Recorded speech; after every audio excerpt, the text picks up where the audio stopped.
Emilio, vale? A hora de abordar o proceso de fusións e en xeral todo aquilo que ten que ver coas modificacións das identidades locais no seu conxunto, é necesario chegar a un gran pacto de Estado, é necesario que abordemos modificaciones normativas a nivel estatal, e isto foi o que falamos hoxe tamén cos nosos parlamentarios nacionais, que den un marco xeral no que despois se podan facer moitas cousas. Mentras eso non teña lugar, nos desde logo non vamos a perder o tempo, non o estamos perdendo, e creo que a mellor demostración foi a decisión coñecida a semana pasada de xa empezar a propiciar fusións en Galicia, insisto, a expensas de que se diseñe un marco a nivel nacional que aborde un problema que, dende logo, non é só de Galicia, tamén o é, o minifundismo municipal o é tamén de toda España e temos exemplos en moitísimas provincias con concellos moito máis pequeños e, en moitos casos, moito menos viables do que poden ser os galegos.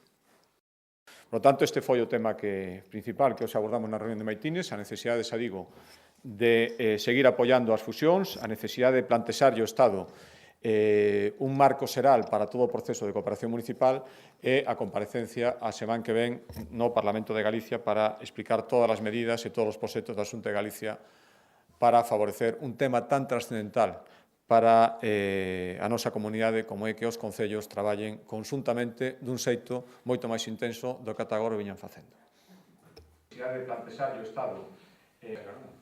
Sí, están insistindo últimamente en pedir un pouco a posición que expresou na resposta da autonomía. Tenían alguna... Todos os concelleiros, con independencia do seu partido, apoyaran o inicio do proceso de fusión. Moeda de cambio para decidir a gobernabilidade de outro. Eu o que agardo a reunión de Maitines, que vimos mantendo cada 2 semanas aquí na sede do partido, e hoxe o tema fundamental